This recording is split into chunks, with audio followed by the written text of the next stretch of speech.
Yo, what the hell's up? Welcome back to Reviews with Jake, where I just got done watching The Platform on Netflix. The Platform is about this prison that is known as The Pit, in which you have hundreds upon hundreds of single cells that are stacked on top of one another. And they're all connected via a canal in the middle, in which a platform starts from the very top floor and works its way down, which possesses food. The platform starts with an epic feast at the top floor, and then basically at each floor, each of the two roommates in each of the cells on each floor get a finite amount of time to just kind of eat whatever they want on the platform before it goes down to the next level, and down and down and down, and naturally food disappears. So in essence, the people on the top are getting all the food they want, the people at the bottom, plates. A lot of plates. Quick housekeeping item before I get started. Yes, I acknowledge that this is technically a 2019 film. It premiered at the 2019 Toronto Film Festival, but it didn't have a national release on Netflix until 2020, so I'm kind of been rounding up quite a bit for movies like this, like, you know, Big Time Adolescence, 1917, all those are technically 2019, so we gotta do what we gotta do. It's 2020, it's gonna be counted and graded accordingly, just so you know. Anyway, so on to the review, and strap in because I think I got a lot to say about this one. So based on the premise of this movie, it obviously explores the realms of greed, class, self-preservation, hunger. All of these things are covered in this movie. The idea that if the people at the top of this prison, if they just ate their rations versus their fill, the platform would have enough food to work its way down to the bottom and there would not be people starving. There would be enough food to go around.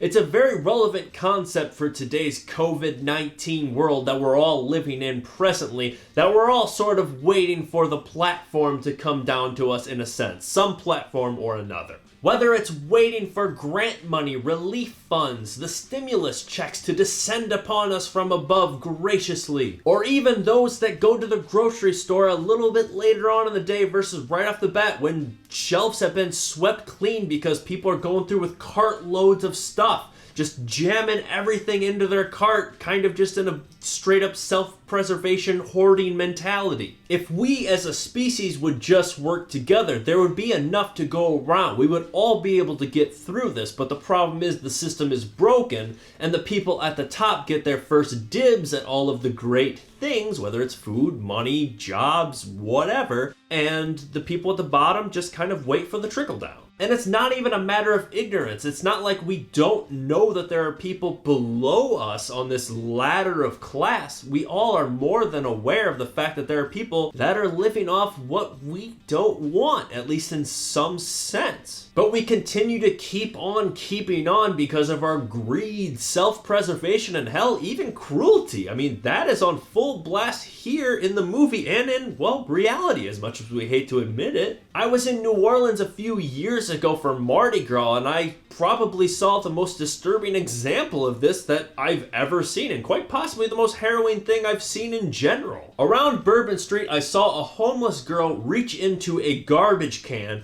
and pull out like a pizza crust and started eating it. And as if that wasn't sad enough, the worst part was this group of frat drunk douchebags who were pointing and laughing at this girl who was forced to do this for survival. They were pointing and laughing, and she heard it, she saw it, and she still continued to eat it with just the most shameful look on her face, like, I don't want to be doing this, but I don't have a choice. And the audacity that these guys had to just point and laugh at her, like, what the hell is that? It was probably among the most disgusting things I've ever seen a person do to another person before my very eyes. Like, a single action, a single display. It was awful. But it happens. I mean, people are not great, as much as we hate to face that fact. And I respect movies like this that tackle subjects like this, the stuff that we don't want to acknowledge that happens. This movie does not shy away from it. It puts it on full blast here,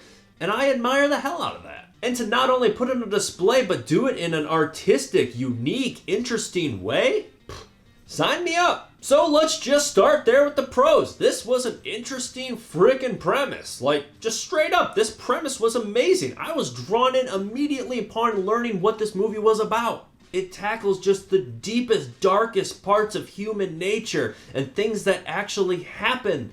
And it does it head on. Like, it does not shy away. It does not sugarcoat it. Like, This is human nature at its worst. This movie, this premise, is unlike anything I have ever seen before, and it had me hooked from start to finish. I was so damn interested to see where they were going to take it with each turn of this movie. And this was just a visually stunning film, particularly referring to the lighting and the set design. The use of color in this movie was outstanding, from very grim, gritty blues to very vibrant reds and everything in between. The use of color was just magnificent. And the set design was also up to that standard. I mean, there wasn't nothing really fancy or anything about this prison. I mean, like, each one of the floors, each one of the cells was very simple in design, but the way that it appeared, it just looked so gritty, and it really just sold this vibe to it. This place just felt terrifyingly real. It also had a very interesting and enjoyable soundtrack. I mean, this thing kept me zeroed in from start to finish, and it was a roller coaster ride throughout the way. From very bloody, disturbing, gut-wrenching moments to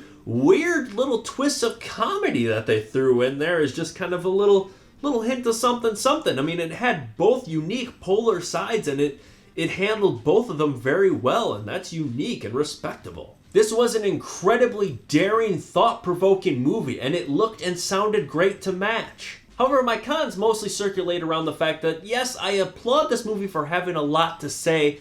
I think it had way too much to say for a 90-minute runtime. As I watched this movie, I just felt like it was just jammed to the brim with topics and subtopics, and it just felt like everything was just getting thrown in your face, and it felt very convoluted and chaotic. I appreciate all the stuff that they were going over, all of these topics, but it just felt like the dish it was delivered in wasn't most direct or efficient. This movie kind of reminded me of someone that goes on an angry rant, who makes a lot of very valid points in their argument, and they go at it and they're blasting you with some good stuff, and you're like, yeah, that's a good point. But then they also have just a lot of other ramblings that are kind of sandwiching these good points, and it just feels like it's not premeditated, and the method of delivery just wasn't as tight as it could have been. A movie can tackle a wide array of topics like this movie tries to do, but you have to kind of make it a little bit more digestible. An example of this could be like a Darren Aronofsky movie. That guy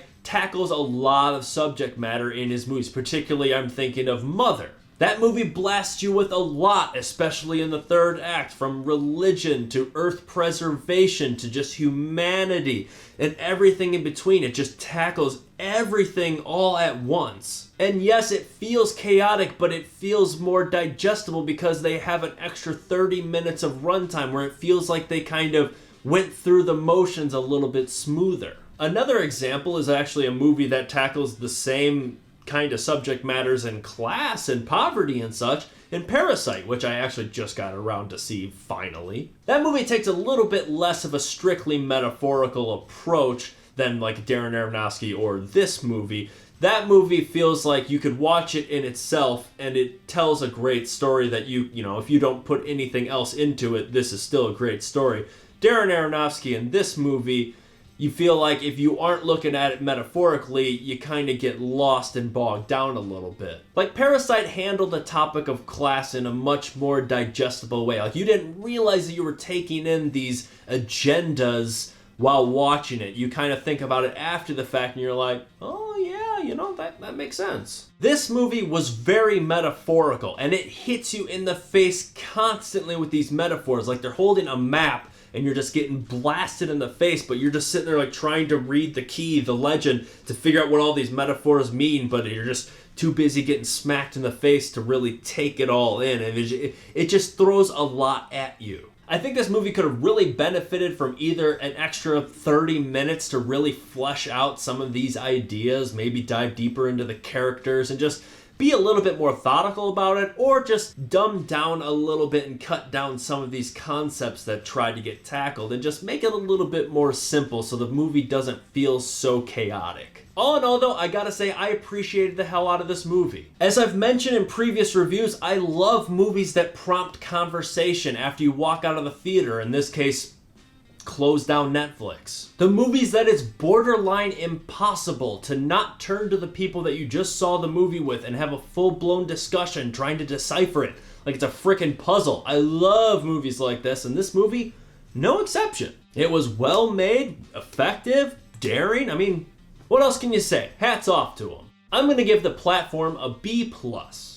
This is a Netflix movie I would highly recommend. I mean, it is not for everyone. It is a gut punch of a movie, but it's very cerebral and thought-provoking, very clever, and I think you can get a lot out of it from seeing it. But that's just me. What do you guys think? Let me know if you agree or disagree in the comments below. And make sure you subscribe to this channel to stay up to date on new reviews coming real soon. Stay safe, and thanks for checking in.